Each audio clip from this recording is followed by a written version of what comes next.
Hello.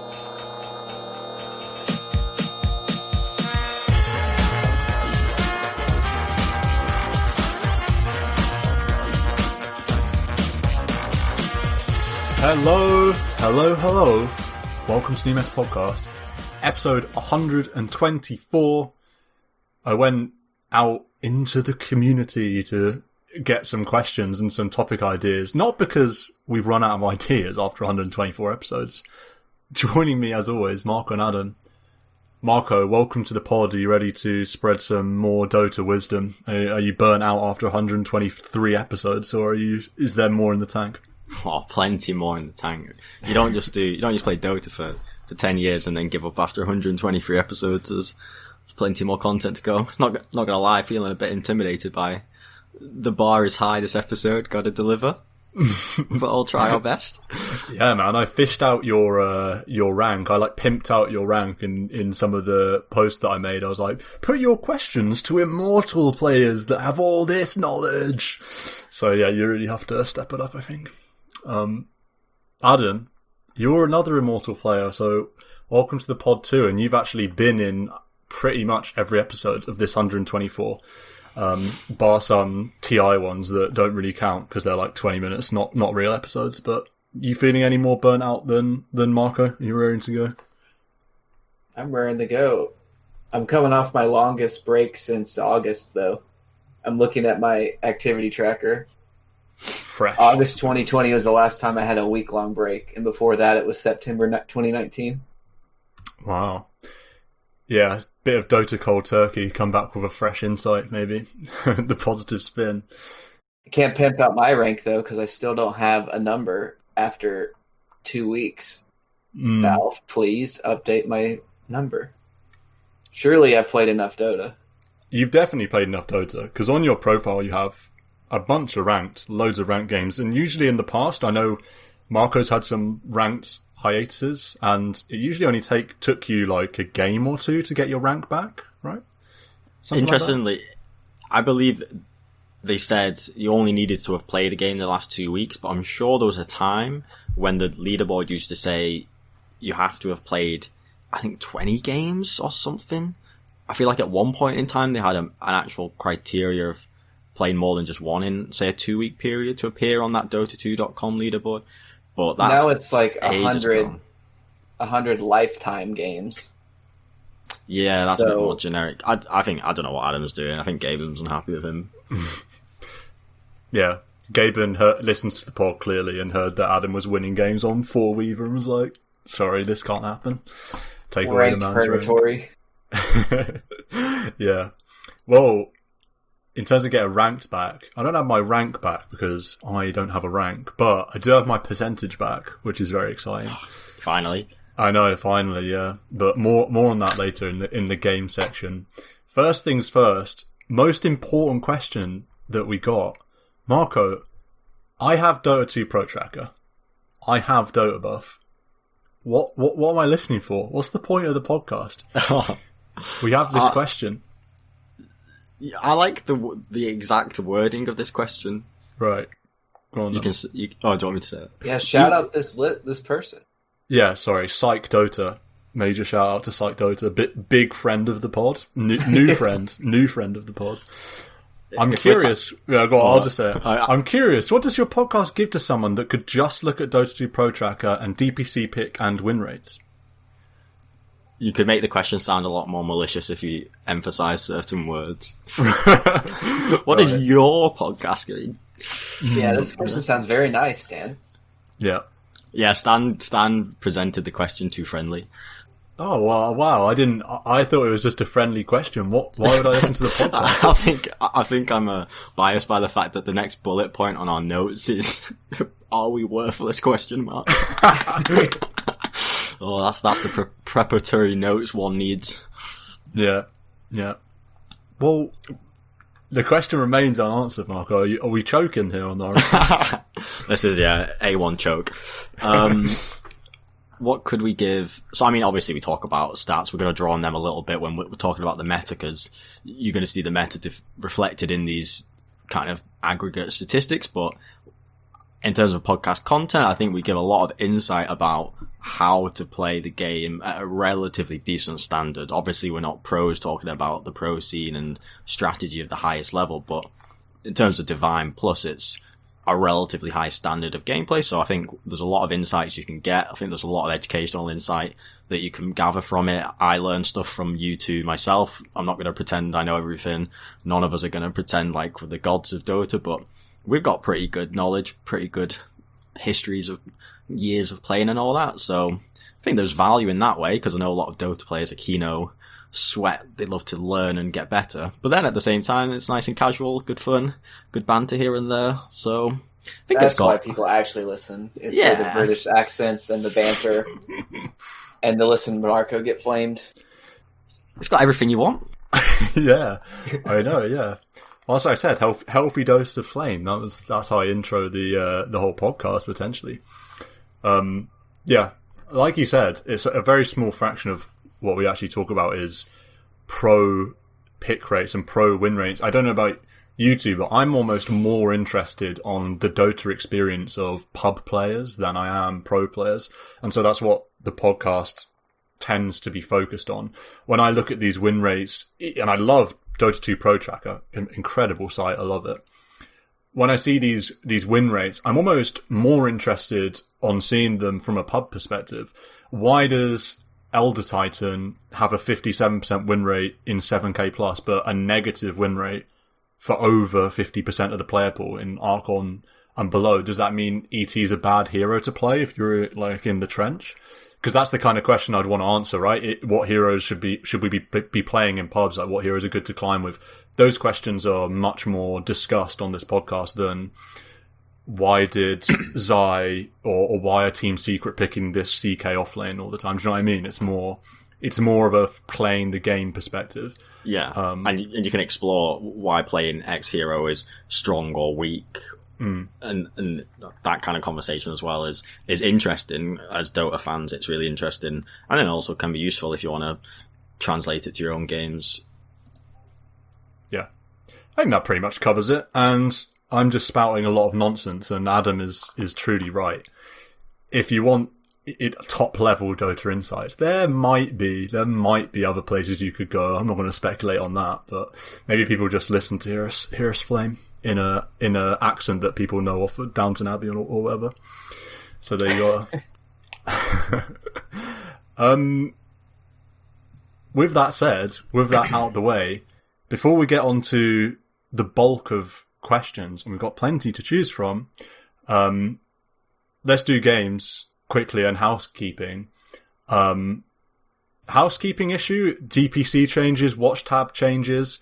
After I've just said we don't dwell on Pro Dota too much, let's spend a few minutes dwelling on Pro Dota with this DPC.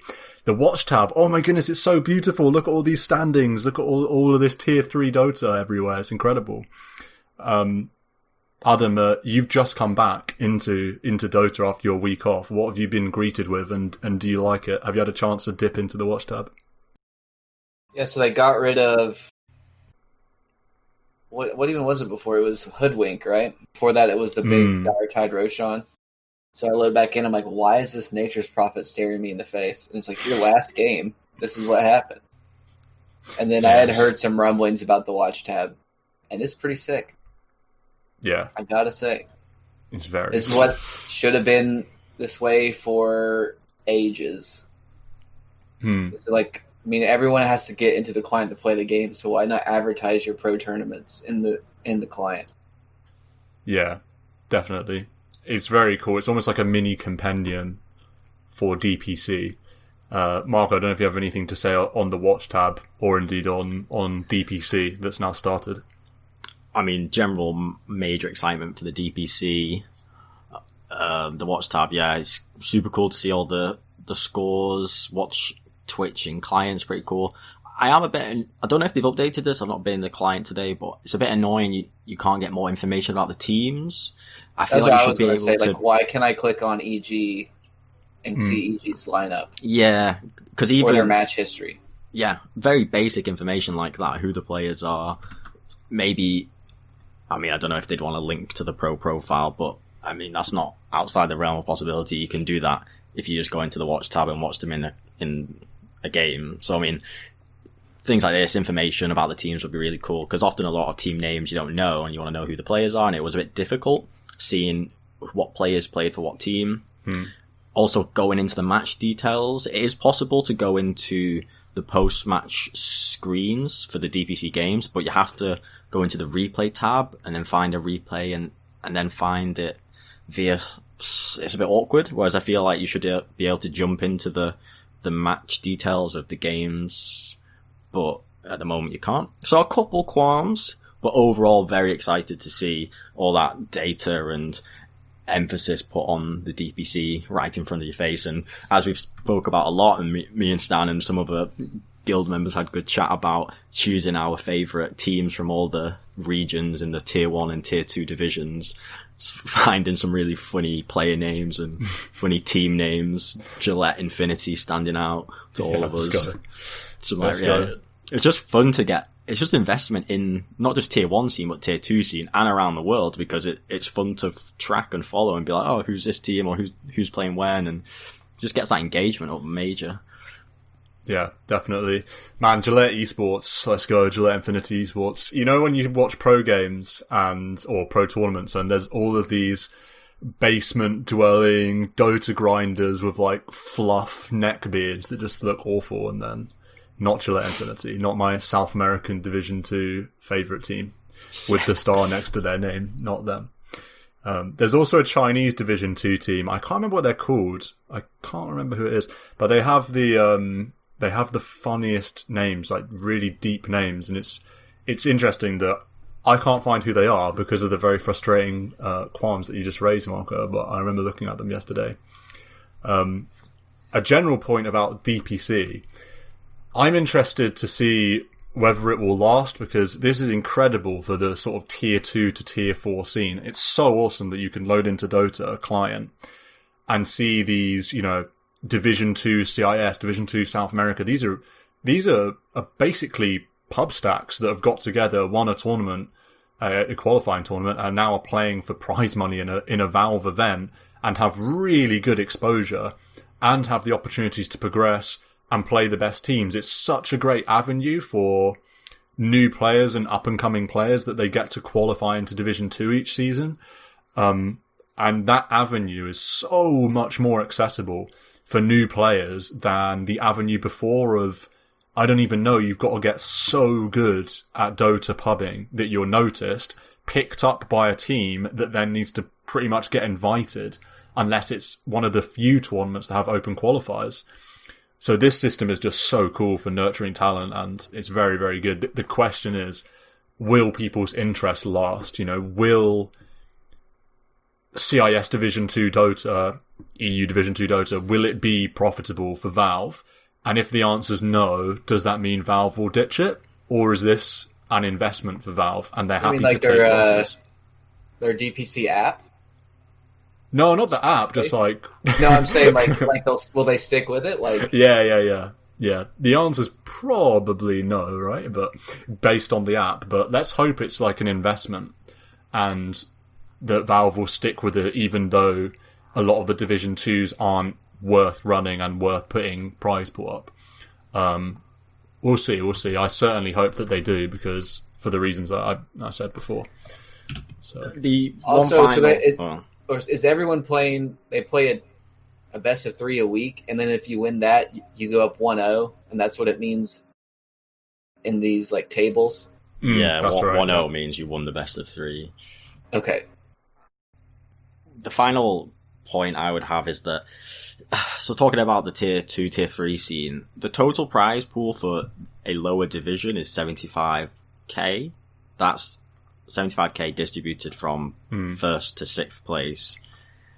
And I don't know if that's enough, because it's still if you finish 1st or 2nd or 3rd, say, 15k in the lower division, I mean, between 5 of you over the course of, it's maybe 2 months of a season. It's money, but it's still really kind of pittance, it feels. And depends on what region you're in. True, actually, 15k outside of like Western Europe could actually be loads to these like South American or C teams or something. That's a true point, actually. Maybe that makes me look at it. South American teams are getting picked up by Gillette, so don't know how much they have to worry.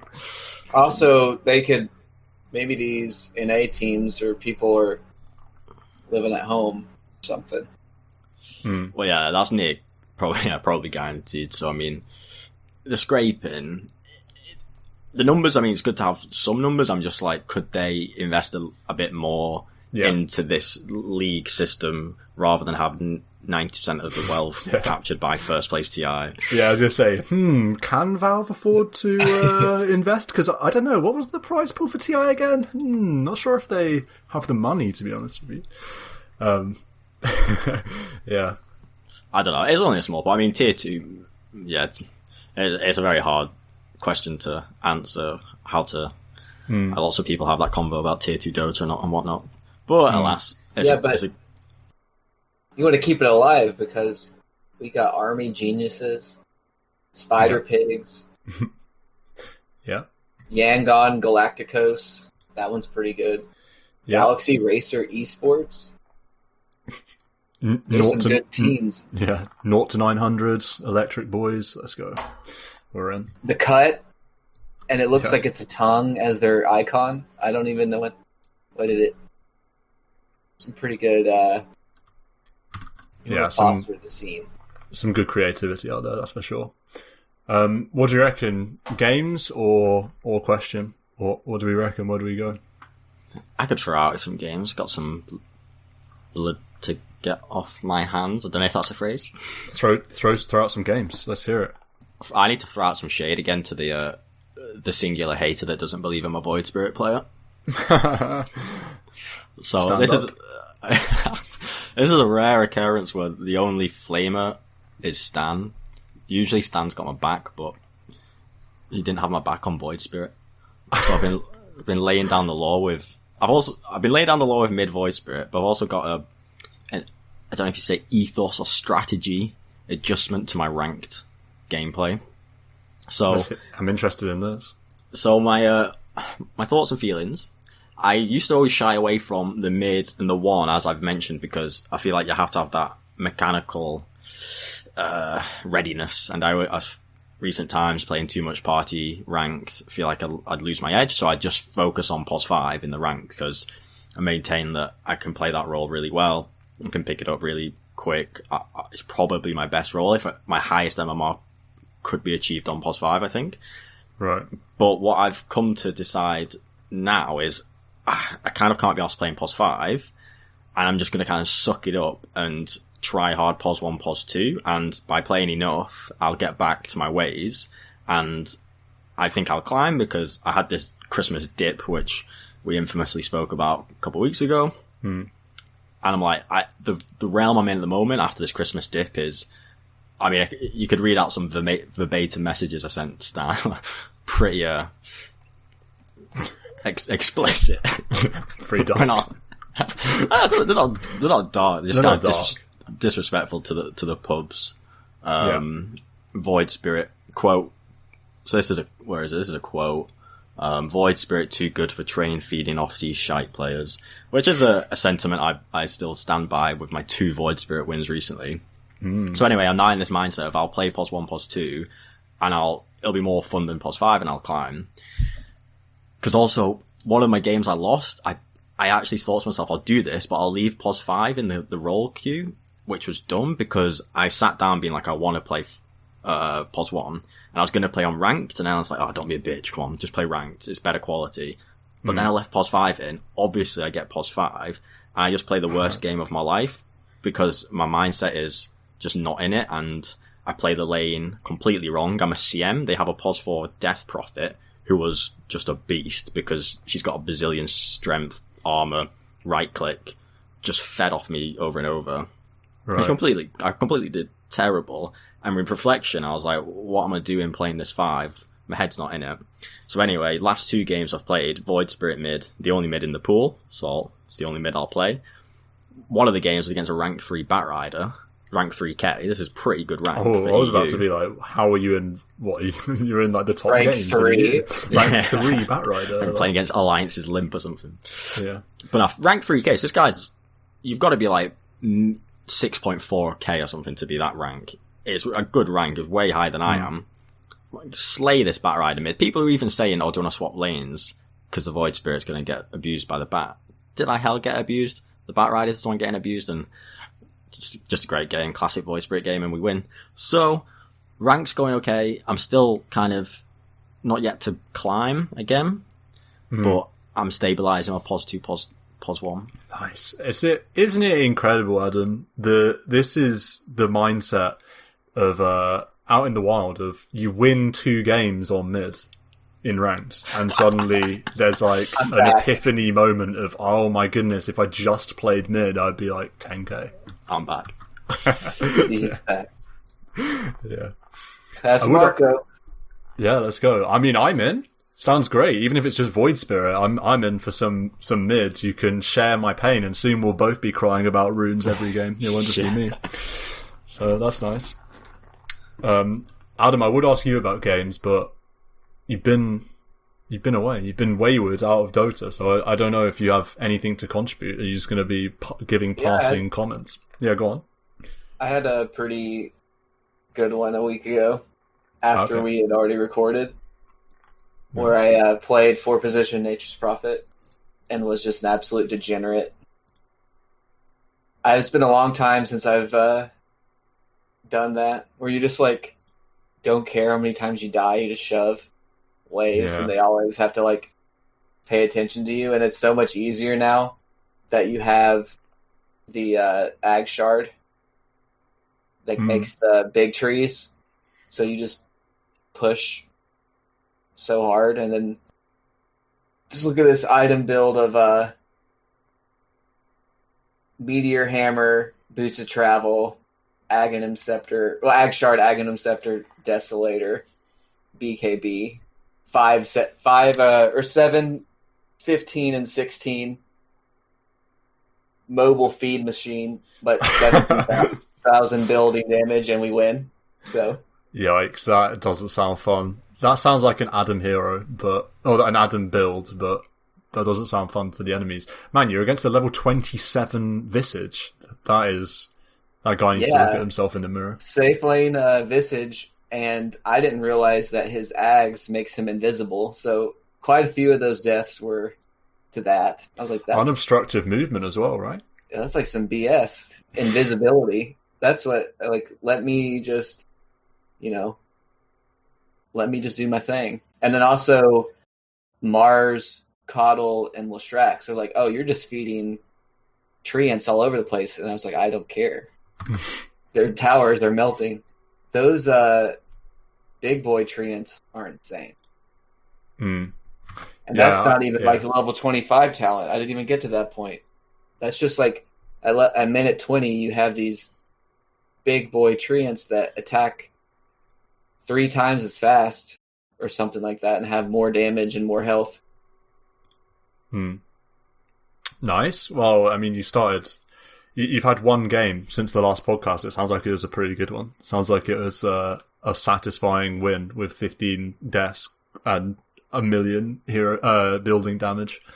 I made them so sad. They were so sad.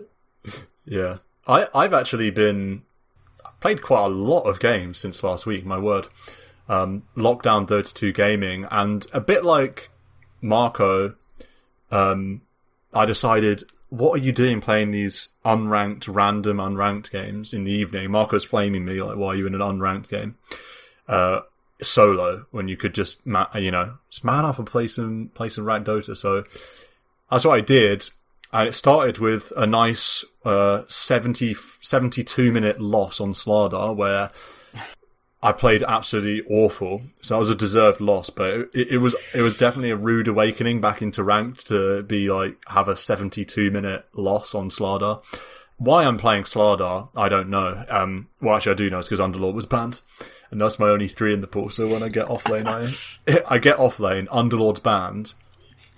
Where's the abandon button? I was going to say, yeah, it's almost abandon worthy.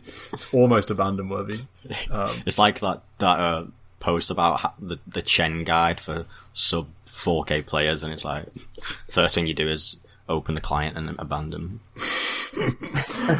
Yeah. After that, rolled off a loss on TA, and then found my new best friend, Puck. Actually, genuinely my new best friend. So 6 on the bounce with Puck. Not all in ranked. There's 1 unranked in there. 1 or 2, I can't remember. But 4 ranked Pucks in a row. I think 3 ranked Pucks. 3 ranked Pucks. Okay, yeah. 3 ranked Pucks. 3 ranked Pucks in a row, though. It's very strong. And also, I just rattled off 2 Meepo wins. I played one before the pod, and I played one last night. Ranked? Puck champ?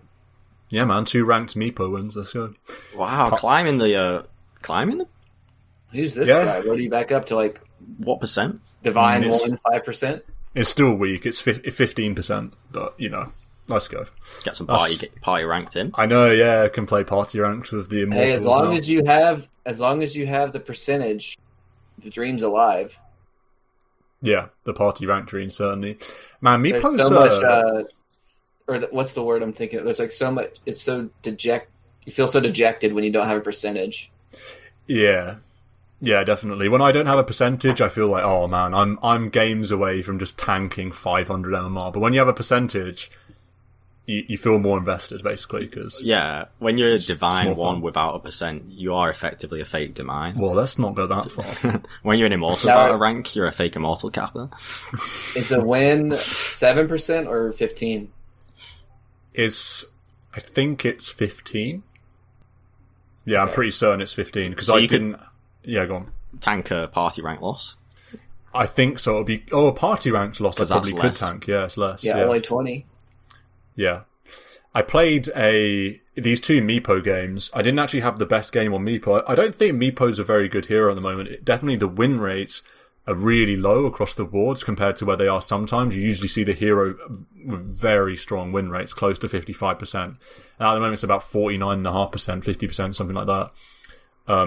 So only pick it in games that are really good. Like today I had a game where I saw enemy cores of Nature's Prophet and Anti-Mage and I was picking last. So that's just Meepo almost free win because you just crushed 2 of their cores are just crushed. Another one to bear in mind is Puck is such a Anti-Mage slayer with the silence followed by root, Anti-Mage disabled for 10 seconds. Yeah. They both the heroes counter a similar set of heroes, more or less. Puck just really struggles against big tanky heroes that can just stand there and don't care about coil and being silenced. But yeah, got the nice Meepo win in. I had a Sanking that was absolutely out of control. Went first item Ags instead of Blink. Just Tranquil Boots Ags and was just crushing the game. I've never really seen that Ags rush work so well before, but it kind of gives you the mobility of a Blink Dagger anyway, and the Sanking never got Blink, and it didn't matter, it was crushing the game completely.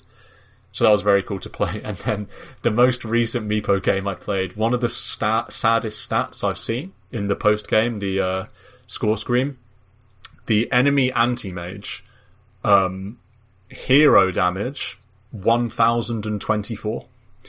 That is a sad anti-mage. Winning team or losing team? Losing team, of course, losing team. 1,000 damage dealt to heroes in the game. 1,020. Pretty incredible. This is like 10 right clicks in lane. I know. It's bonkers, yeah. 0-4-0 on this anti-mage as well. So didn't see a single kill involvement, so that was unfortunate. Didn't even finish with the highest net worth on his team, so I don't know what he was doing. I know what he was doing. He was dying mainly, but yeah, so that's my game. Got my percentage back. Very happy with it.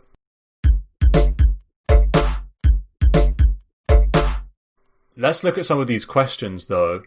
And let's first talk about a classic new meta question.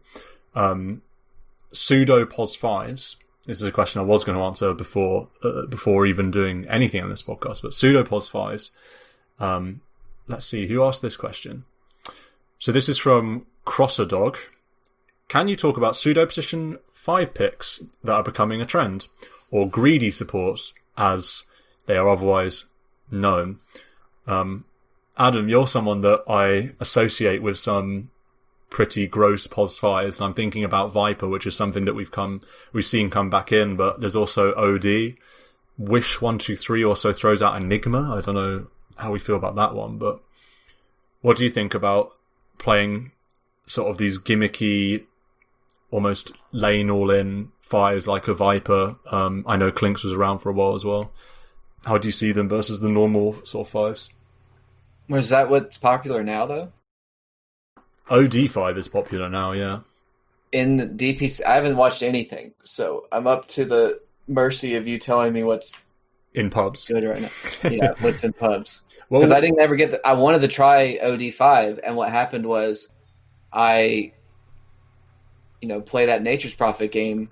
I queue up as my last game for an extended period of time, wanting to play OD5, and someone bans it. So then I play Nature's Prophet, and it's like, well, no one's going to have any fun. So, yeah. Well, Viper 5, I've seen in some pubs, but not in pro games, I don't think, unless I've missed one. It's sort of the same concept as it was before.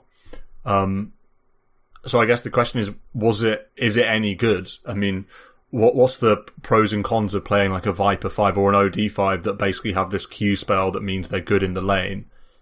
But it seems to me after that you can't really do anything, and you're just a really weak support. I don't know if you'd agree with that, or do you think there's actually some benefit to them beyond the lane? I think Viper's pretty good. Yeah? Yeah, he's got break. So if it's really important, that W is a fine support spell, even That's at true, level actually, 1. yeah. And Yeah, then whatever that new Viper build with the E-Blade, and then you just vomit poison all over somebody and they just melt. Like, that's insane. And I think that's probably fine. You probably can't get an E-Blade as a Viper 5, but you can farm up. I don't know. Sometimes I play my Crystal Maiden, right? And I'm like, I'm the 5. I'm doing my job. Like, I'm not picking anything greedy. And then you're like, man, why is the other team getting away with, like, their hero does so much more as a 5 than what mine can. And I think that's why you pick greedier ones, like a Clockwork 5. That isn't that greedy, but it's kind of traditionally, I mean, it's Vogue now, but it's traditionally not the 5 you would think of. But you have big team fight spell, BKB piercing. You got a lot of space control. You got vision control with your E. And you're really tanky, so you kind of just win lanes and you can waddle around between the mid and your lane. Yeah, I like it. I don't think greedy 5 means a melee 5. No. I think melee 5s are very uncommon, unconventional, and typically terrible. I can't think of a good one outside of Undying. You've then got the clock example, which No-Tel's run a couple of times, but Ogre Magi sees play, but okay, Ogre Magi's, I guess, one other Tree conventional. Protector, You want to call like Tree, tree, but that's not greedy. That's just tree. yeah, I guess it's Greedy true. 5 in my head would be like Earthshaker. Like that's super greedy that 5. Yeah, doesn't do anything outside of fissure. Yeah, I think I'd say. Yeah, go on, Marco. Go on. I think a greedy 5 would be one that doesn't provide the Lion. support. Yeah, Lion's kind of a greedy 5. Lion gets its own special mention. I think greedy 5s are ones which are greedy in the sense that they're not offering support to your lane partner or carry. Like, I think about a Viper 5. It feels like a possible 5 because, yeah, you can maybe do some lane domination, but then outside of that, I think it wants to farm, or it can farm, or it can be kind of more introverted about its game rather than like a CM who's thinking about where can I support and how can I support my lane partner. I mean, Okay, what about Puck or Nature's Prophet? Those are both played as 5. I see those in games. Yeah, I think the Prophet's a great shout for greed because, again, they end up just farming for themselves and playing for themselves rather than playing this pos 5, pos 6. I think maybe a puck could fit into that example as well, where they've got strong spells that they'll probably use to farm or fight with, but more so farm. I think the greed bit to me comes back to the farm and whose game are they focusing on? Are they focusing on their game? Or are they playing that conventional supporting role of helping someone else's game? And I think some heroes are greedy because they want to do the former and need to do the former, because if you say you're Fury, you're trash without gold. Or if you're Puck, you're trash without XP. So if you're playing it as a 5, well, to have any impact, you're going to have to get gold XP somehow, as opposed to a conventional 5 like a CM or a Shadow Demon or a Lich, I don't know, some other basic heroes that don't need loads of levels and don't need gold. Those heroes actually have spells that can farm, though. Like Nature's Prophet and like Puck, like you were saying. So there actually is hope for that to happen. Yeah, it's so part... Like Murata has to, press a arrow on a big creep every now and again. Or like Crystal Maiden can frostbite a big creep. But you're here like Bane, you will not get any farm. Like there's nothing you can build, buy, or skill that will cause you to farm at any speed. And often these conventional 5s, they have massive impact with just one spell, and therefore they can have low levels. Like a Bane needs level 6 and a Sleep, and that's what Bane brings to the game. Or a Disruptor needs level 6 to get level 3 Glimpse and a Static Storm, and that's all they need to provide. Someone like a Puck, whose spells scale majorly, needs to get level 9 to go 4-4-0-1, say. Or like the Furion. Furion's doesn't have spells that scale. Furion's all about the gold. So, yeah, it comes back to this need and greed for golden XP when you're meant to be supporting. Yeah, and I think we'd put Enigma into that category just to name check one of the heroes that were thrown out there. Yeah, that's a good one. You rarely see an Enigma 5, but it's definitely greedy, that's for sure. I think that's top tier greed. About the only thing I think that hero offers is denying the range creep. Yeah, I always see No-Tail play 5 Enigma, but I think generally you'll see these pros and these pro teams play these unconventional / greedy 5s, and I think there is a distinction between those two sometimes. Like a Clock's unconventional, but not greedy in my eyes. Well, a Viper is unconventional, but you could say not greedy. You could say greedy if you're looking for an E-Blade, but if you're just thinking, I'm going to crush this lane and set up my safe lane set up my safe lane carrier to have a good game, and then I'm going to ward and like maybe look towards a mech, then it's not greedy, but it's unconventional. But it's probably bad. You could go the 5 natures, and you don't go like Deso, BKB, Orchid. You could go like the Vlad's mech, Pipe, Boy. Yeah, so that's less greedy, but then it comes back to you're a bad 5 because you're a Furion who doesn't have any high impact spells. It's not greedy, but it's all in. It's basically all in on lanes, pretty much. Well, you have spells, you have TP to get all over the map and keep the pressure up, and then now I think with the Ag Shard, I think that's insane because you can't get out of it with Quelling. You have to have phase boots. Yeah, you have to buy the Ag Shard. Find 1,400 gold from somewhere. That's one Nature's Prophet ult. Yeah, that's true. Yeah, that's true. Ultimately, I do think the pro teams will play these unconventional and greedy 5s infinitely better than a pub will, because they'll pick it because it fits in the strategy of their lineup, and it's it because will abuse the enemy offlane. The enemy offlane will be weak, and they'll pick a one that can stand up on its own that lets you be greedy. Yeah, there'll be so much behind the pick. 5 Enigma. Yeah, and that's why it's annoying to see pubs think it's acceptable. It comes back to the pulse for Rubik as well. Like, just because Yapso's a god at it and it fits into the game that Secret choose to pick it doesn't mean it's acceptable in every first pick pub. And same with an unconventional or greedy 5. Like, average pub game, it's not going to be suitable. It's going to be lower than average impact. You're going to grief your team. Don't do it. I'm surprised you even said 4 Rubik, because that trickles down to 5 Rubik. They're like, I saw Yapso play. Yeah. That's... My 5 Rubik's actually good, though. I'm allowed to pick it. Smiley face. Man, you've got a Rubik Vendetta. I can't believe you're calling out the Rubik 4 like it's a pudge or something. Yeah, probably not as bad as a pudge, but it's overpicked, obviously. Let's move on to, I think, a question that I find very interesting because it's ironically something I've been thinking a lot about recently.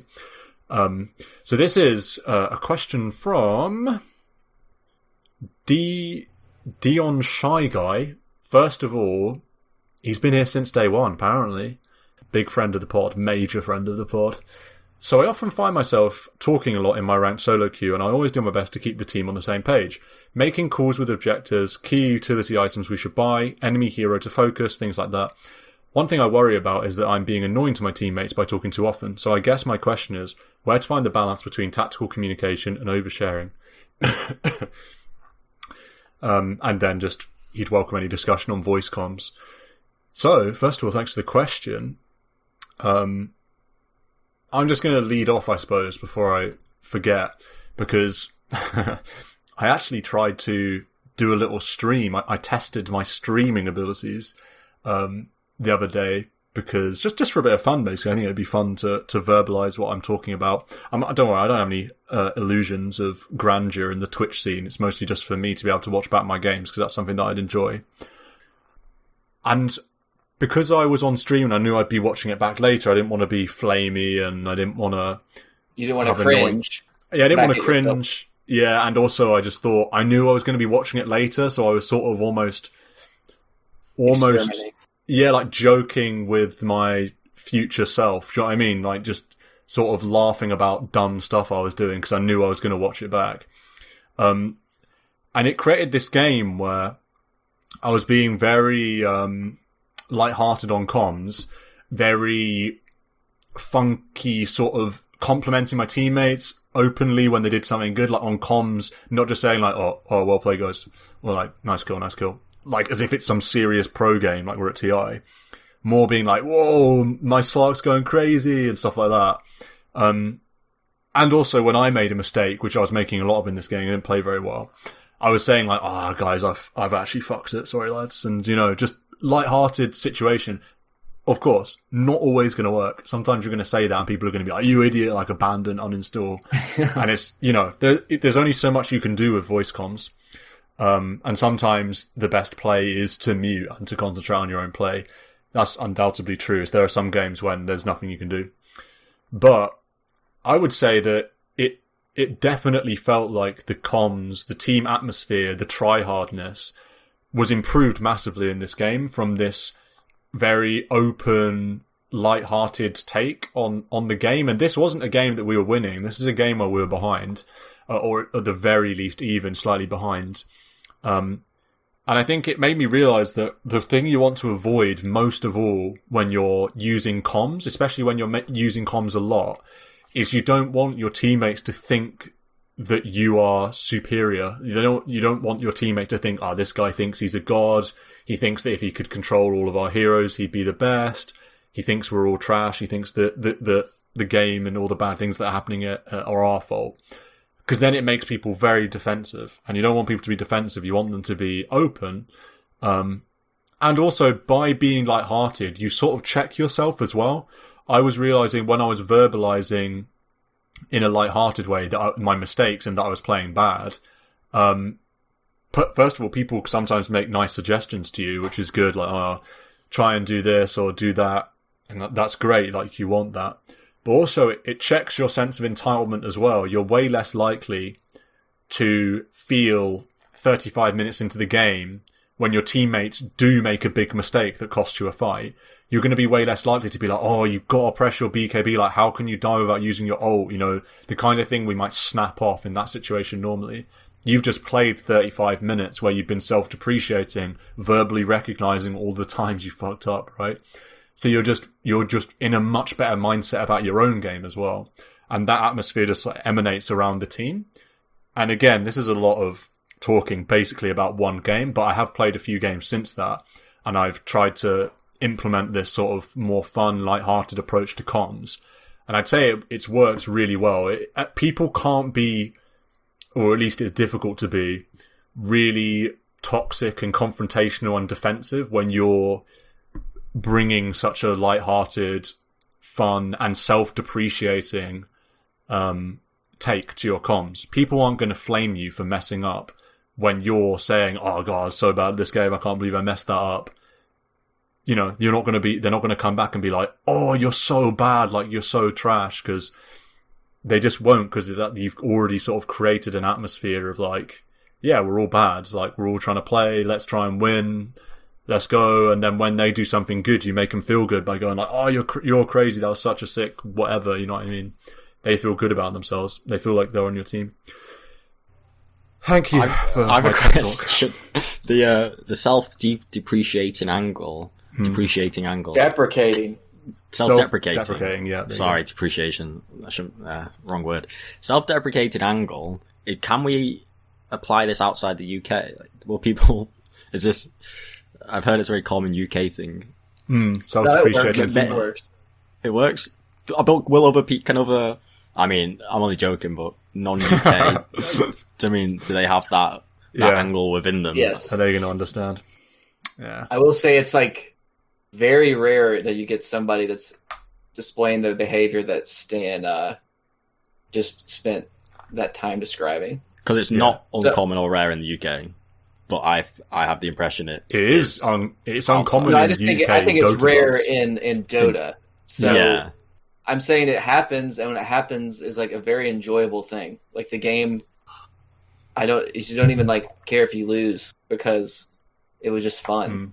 Yes, I think that. And at that point, it's like this is a game. It should be fun, and there's like so much. The majority of the time, you're just like stressed when you're playing it. Yeah, the lighthearted. Like, on edge. It feeds into the PMA if you're being lighthearted or a bit jokey, self-deprecating.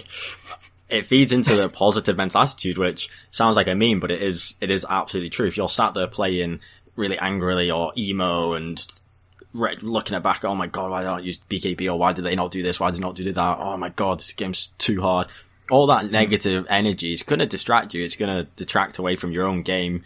You're not going to enjoy it. You're going to play worse, make worse mistakes, and your chance of winning is going to be lower. If you're going to flip that on its head and be more fun and lighthearted and feel a bit more PMA, you are going to have the better chance of winning.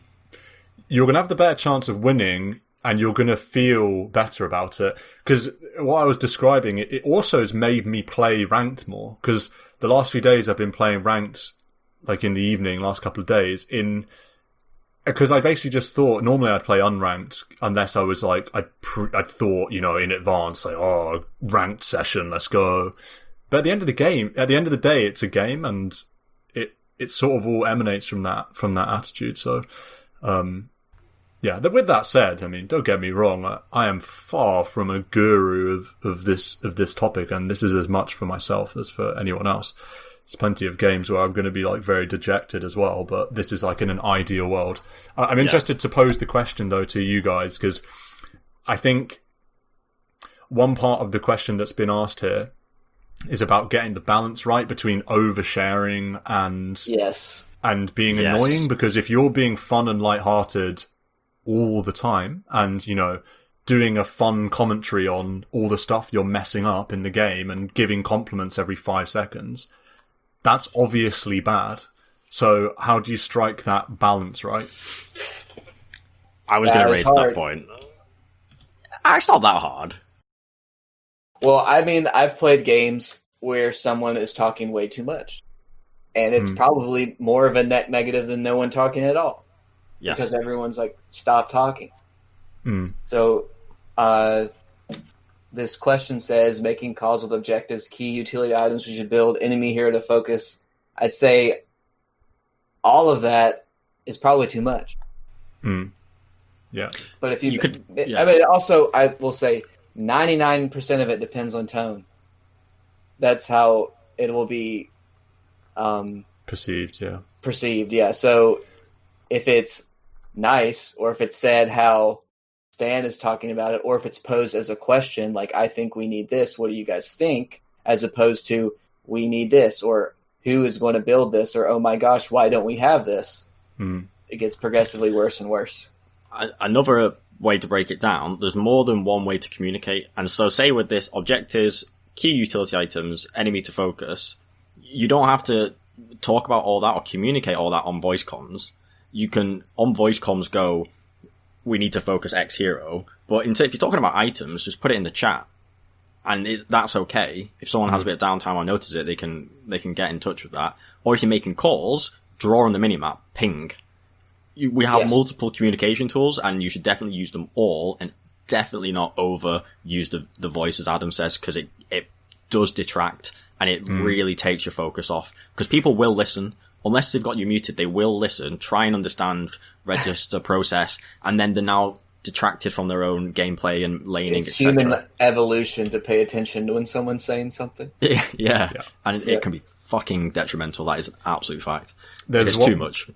Yeah, one more point I'd make about this is that even when we take away the other points of communication that Marco's just brought up, there's also a big difference between the length of time you can make a call about an objective, talk about a key utility item, talk about an enemy hero to focus. If you're doing those things, I would do it snappy. Like, if you want to make a call about an objective or a utility item, make it quick, because you don't want to be lecturing people in a game about why we need pipe. You just want to say, we need pipe, and maybe if you really want to sell it, we need pipe, or else I'm going to die. You don't need to be like, look at the enemy heroes. They're all magic damage guys. I feel like we need pipe. Maybe we should build it on our 3 because I'm sure they're not doing a diatribe or a treatise on why these items are needed. Yeah, definitely. Yeah, and definitely again, keep it short. Yeah, and even if you're trying to be a bit more fun with the game and like take it less seriously and do some of the things I've been trying to do about just sort of making a more open and fun atmosphere. Again, it's quick. I'm not like, oh my god, I can't believe I didn't jaunt out of that. I could have jaunted there. Like that, even that is too much. Well, none of that information was useful.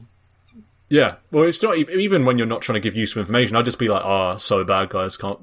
Well, okay, that's it. Just leave it there, because then it's my bad to go move on. Yeah, it's like they just know, like, he knows he messed up. It's just a game. That's literally the takeaway. You're almost trying to preserve yourself. Yes. He knows he messed up. I don't have to tell him he messed up. Smiley face. Yeah, and also it's like you're like, this guy's not, super invested. Well, maybe that's the wrong way of putting it, but this guy's not like on the edge of his seat about to blow off. It sort of reminds you that you're just playing a game at the end of the day, and you can do that in about 1 second. You don't need to, Yeah, people appreciate if you're not a douchebag. If you're saying, "Oh, my bad, that was my mistake," people are only going to be receptive to that, and they're going to be okay. Yeah, he's admitted it. Fine. Okay, move on. Not going to linger. If someone dies and goes, "Oh my god, it's someone else's fault," A, that's just pointless information because it's all retrospective, and then B, it's just toxic and could cause animosity that takes attention away from the game and just stupid. Another to add on to what you were saying about lecturing people, I think that's an interesting one, particularly in solo ranked or definitely in games where it's not a really varied party stack. Because if you're in a solo ranked game, everyone else in the game is your rank, your MMR, your skill level. It's pretty obnoxious to go, all right, we're all the same MMR, but I'm going to tell you what items to buy or where to play on the map, or even enemy heroes to focus. If you're lecturing about any of that, I mean, your team could very easily take that as like, oh my god, stop it. You're not better than me with the same level. You don't need to lecture me. Give it advice or make a snap call that you think we should do, and we'll then collectively decide whether to do that or not. But for you to lecture me about should I buy Glimmer or should I buy a 4-staff, A, it's going to be OTT, because just type it in chat and leave it. And then B, with the same goddamn MMR, like, give me a break. I think that could often not come across well if you're like, too much on the mic, too much lecturing. But Marco, I'm a 4K player. I'm just in the trench, 2.5K. I'm just in the 2.5K trench. So I am higher than my MMR. Oh, okay. Yes, there is that consideration. There is trench caricature. That was a caricature of myself a while back, by the way. Not any, of course, not any of the listeners or anything like that.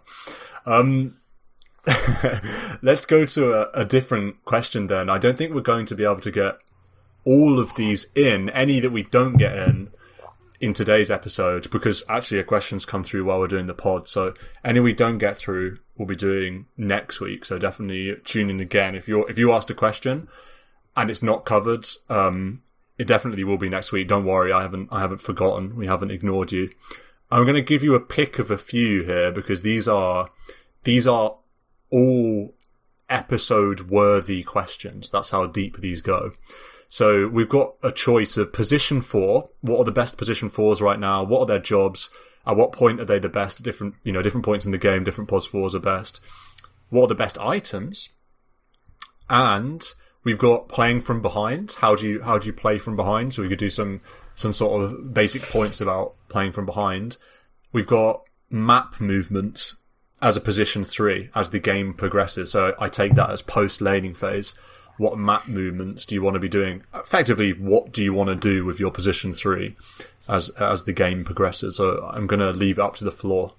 Which one of those takes your fancy? I've got one, but I don't want to wait. Marco can choose. Okay. I like the playing from behind one. I think the pos 4 position, or the pos 5 items, or the pos 3 positioning are really interesting, but almost too big of a question. I like the angle of what pos 4s are different at different points in the game, because that's, people don't think about that. Actually, here I go answering the question we haven't chosen. Shall I just leave it on a cliffhanger? I'll leave on a cliffhanger. Yeah, we should pick that up. Yeah, next episode we'll go deep into that one maybe. Yeah, but go on, playing from behind is a good one. Was the question simply how to play from behind, or was there a specific example? I believe this question was exceptionally brief. It was from Frosthawk, new friend Frosthawk. Welcome to the Discord. Exceptionally brief. That's a good description. And my friends list. How to play from behind would be a topic I'm interested in. So there you go. I think our first easy starting point from that is to self-analyze your team and think where your peak power level is achieved, and even just ignoring the enemy team for now, just think to yourself, if we're behind, okay, but with our 5 heroes, where is our strength? Is our strength when we hit that BKB timing on the Enigma? Is our strength when we get to the late game? Is our strength when we hit the 15-minute timing of we've got like a few big ultimates suddenly on the go? Does the enemy, and we can kind of overcome the enemy in that way. Is our strength split pushing the map and dodging and finding pickoffs because we've got mobile single target heroes? I think that's a really good starting point for when you're behind to really think about where your best chance is going to come from. Because often I think when teams get behind or players get behind, they forget all of that and they just continue playing the status quo.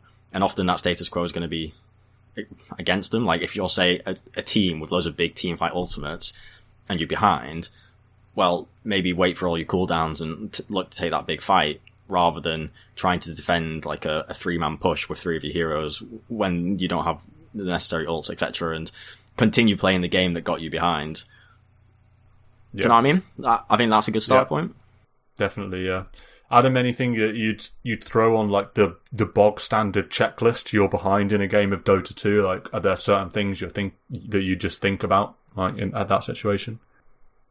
Vision and smokes. I like the vision point. What makes you say vision out of interest? Because vision's something that I'm like terrible because I don't play 5 and I just sort of think, oh, that's cool, we've got a ward there, and I don't think about why it's there or who put it there. So I'm interested in your thoughts about vision when you're behind. Vision can either at least let you know where they are so you're not feeding further into the deficit, or it can let you know where to smoke to. Blind smokes from behind are not what you want to be doing. You definitely want to have vision to where you catch somebody like, oh, I know their anti-mage is farming over here, or something like that you can get some, actually make a high expected value play as opposed to just blindly hoping that someone walks into you and it's going to be like they're 5 ogre with 4 people behind them up a hill and you just explode. Or it could be like seeing Roche. It's good to know when that type of stuff is happening. Yeah, definitely. Yeah, I like that because I think a lot of people make the desperation play too hastily and without enough planning. Like you say, the blind smoke is the classic example, and I know I'm guilty of this, thinking, oh, we can't just wait high ground, wait to lose. Let's smoke. And no further thought is put into it, no consideration of vision or a real plan other than if their heroes are alone, we'll kill them. And obviously if you're behind, the enemies are more likely to be grouped up and you end up in a very bad situation. So I think one thing I'd say part of that stuff is what goes along with what Marco said, where it really just depends on what your lineup's like, because that dictates the type of vision that you'd put up. Splitting versus ganking versus team fighting. But the vision point stands. Yeah, definitely. I think a point I'd make, and I'd add the caveat. I'll add a caveat after I've said it, but I think there's a lot of value in pub Dota, and this is more valuable probably the lower in MMR you go. I think there's a lot of value in just surviving. It's all well and good. The points Marco make are all very valid, but sometimes it's hard to properly assess what your team's really good at, what the enemy team's really good at, especially if you're relatively new to the game or you have the highest skill level, etc. So there's a lot of value in just surviving and not making the desperation play like the blind smoke, or not panicking and further feeding and all this stuff. It's often quite hard to tell what the game will look like in 10 minutes. So even if you're behind and you can't really stop the enemy push, you're losing a tier 2, you're losing a couple of tier 2s, unless you're up against mega creeps, games are more winnable than you think. And sometimes opportunities will present themselves far more readily than you'll be able to find them by forcing the issue. Yeah. People throw all the time. And so I'm not saying just, wait in your base while the enemy farms the map and all this because they might throw. Although we do see that happen all the time. All the time. I'm more saying just survive. You don't need to address everything that's slightly bad about the game immediately. So what? Anti-Mage had free farm and he's got a Battle Fury really early. This is the classic example we like to say. It doesn't mean you need to bring 4 heroes to kill this AM. Like, you don't know what the game's going to look like in 20 minutes. Maybe this AM just dies for some reason when he's really farmed and you just win.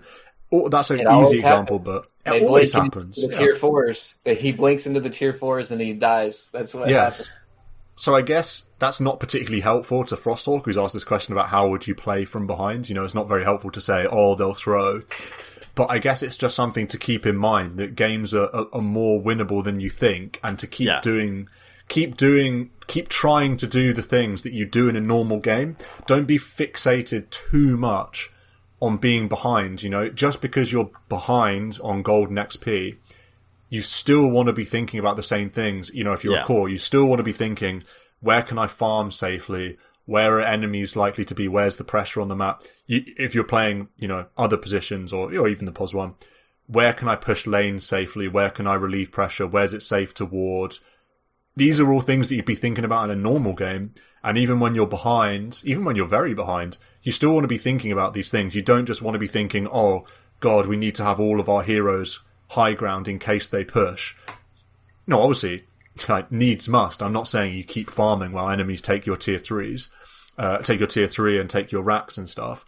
But I'm just saying, don't panic. Approach things the same way that you would in a normal game.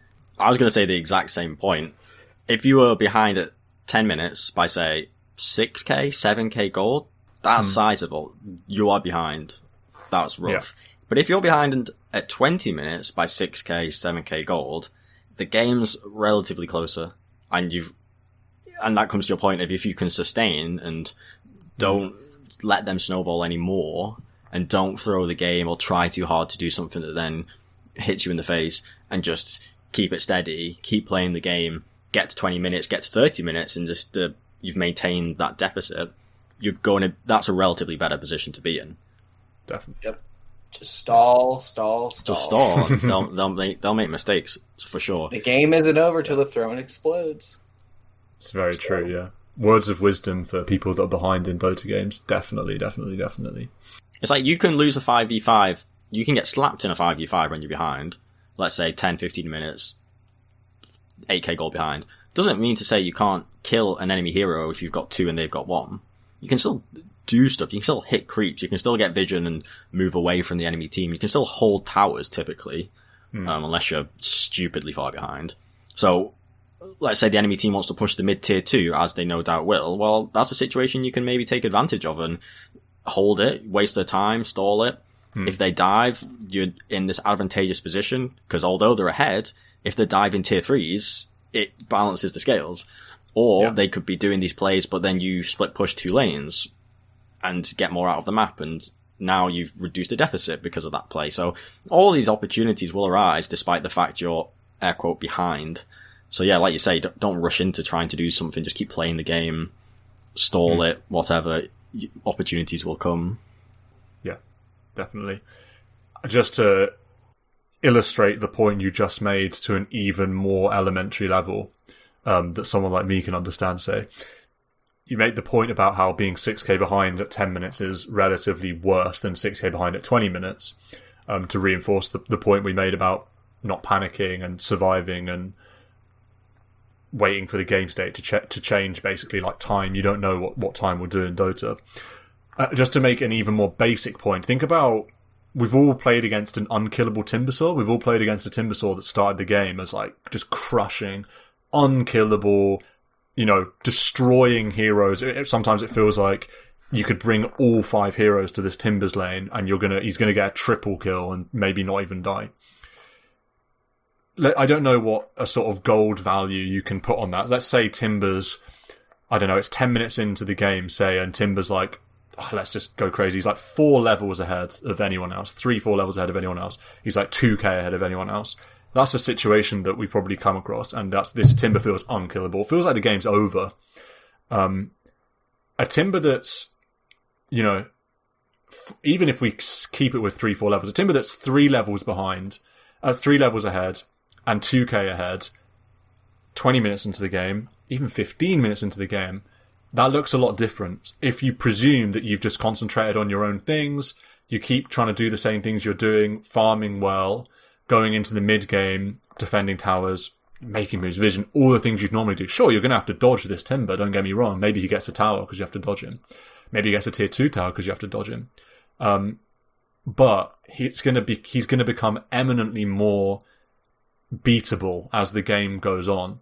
So just by surviving and not being like, oh my god, we've got to bring 4 and kill this Timber, we've got to pause our game, stop what we want to do, stop farming, stop our normal movements, because this Timber has to be dealt with now.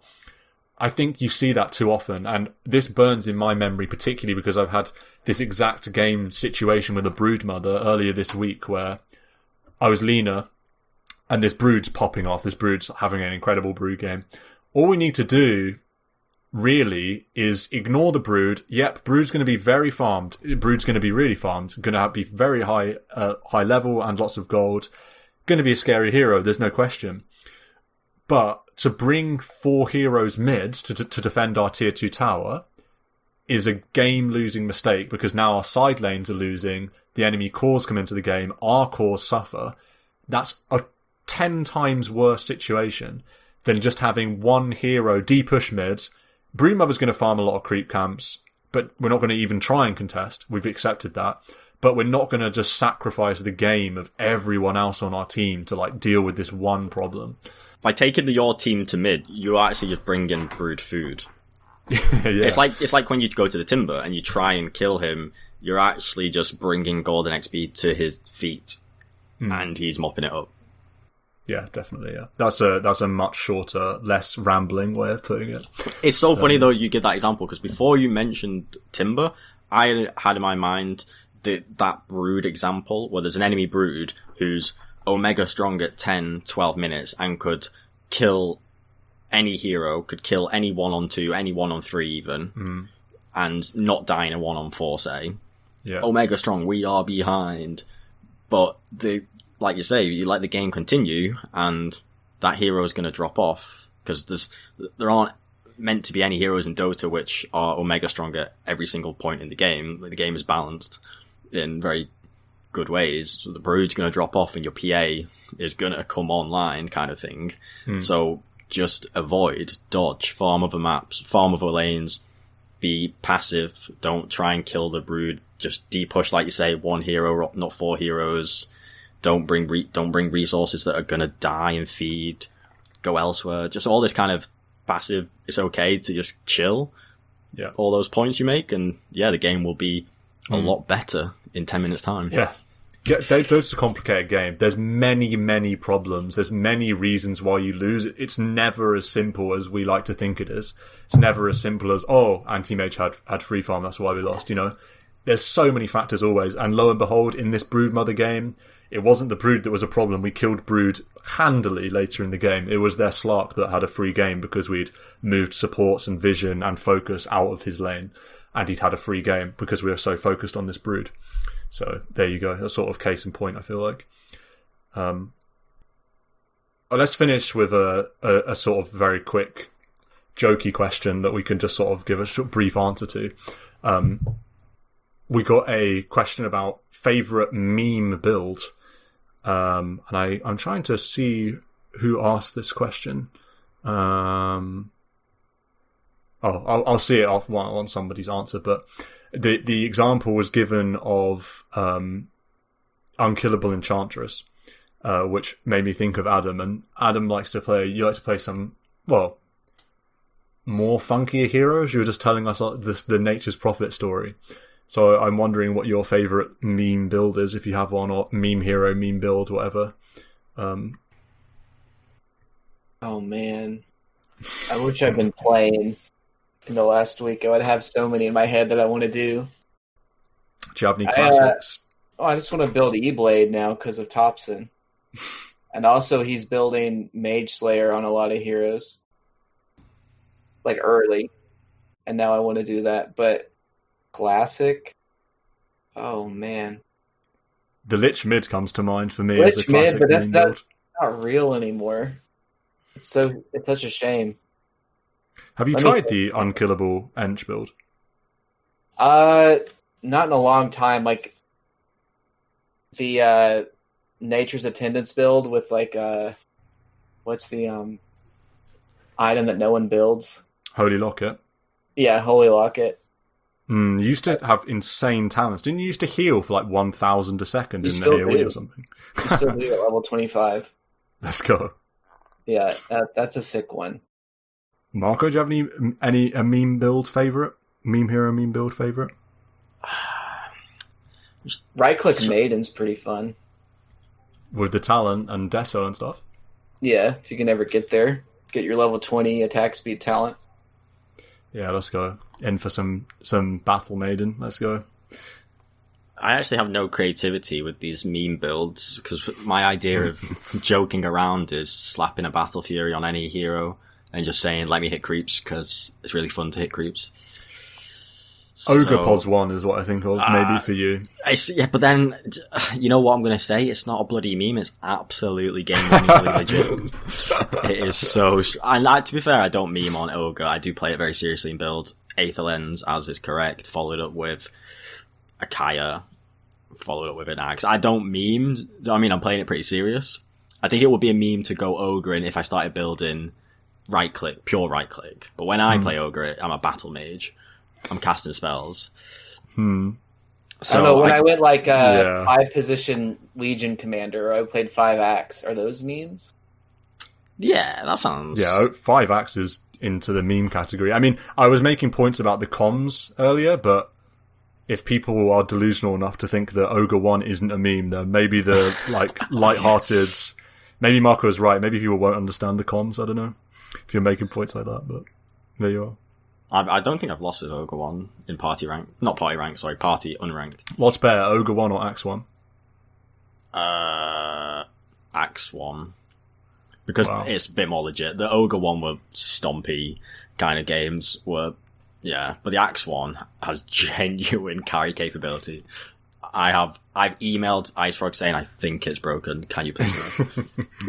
You need to land a coaching job. Now there's so many Division 2 DPC teams looking for a coach now, probably. I'll slide into the emails with, have you thought about POS 1X recently? And then the next line will be, I'll be your coach. 5% of your winnings on POS 1X. Yeah. Oh man, honestly, I need to do it again. It's so strong. I can't even.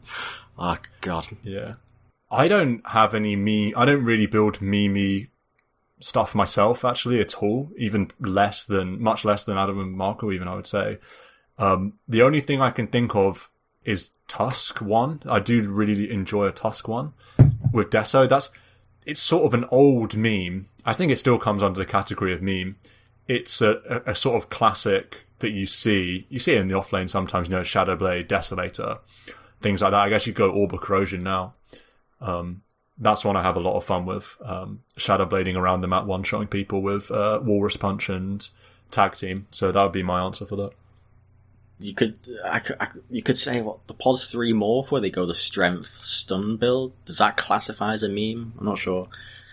That's such a weird one. Pasha used to do that on VP. Yeah, all you are a 5-second stun shotgun with 3k HP and 10 right click. Longest stun in the game. It's longer than Raw.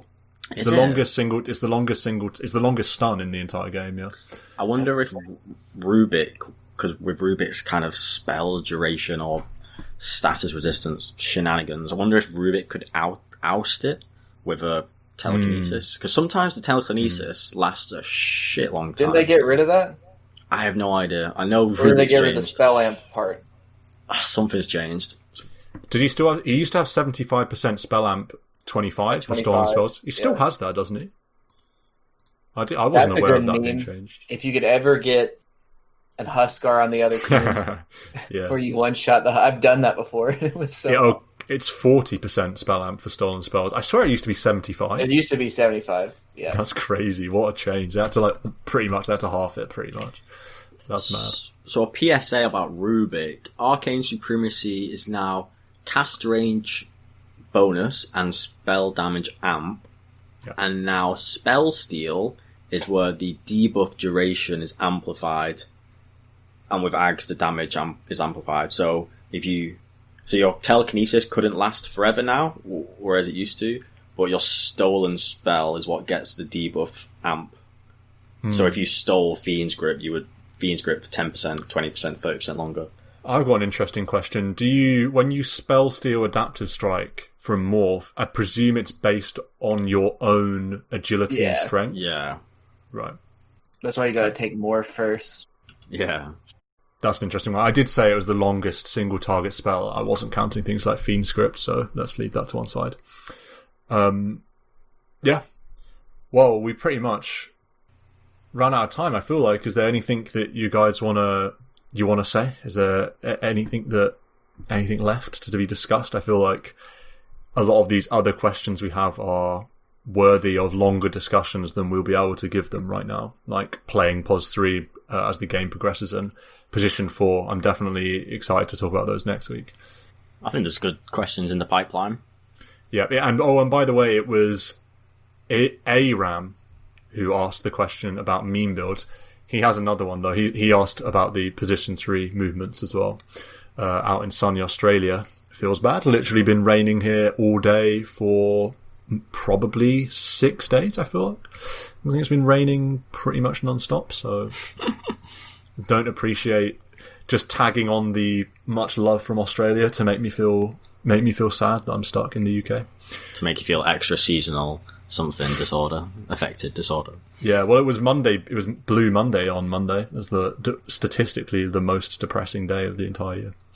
Oh, mate, that was close to my birthday. Well, on that happy note, join us again next week. You'll get a final whistle as always. Any questions that you want to ask after hearing this podcast, go ahead and ask them either on the Discord that will be a link in the description, or on the Reddit threads. Anywhere, we'll answer them if they're asked. If I can get a sentence out, that is. My words, the most botched outro of all time. One thing that can't be botched though is the final whistle, and we'll see you all in a week.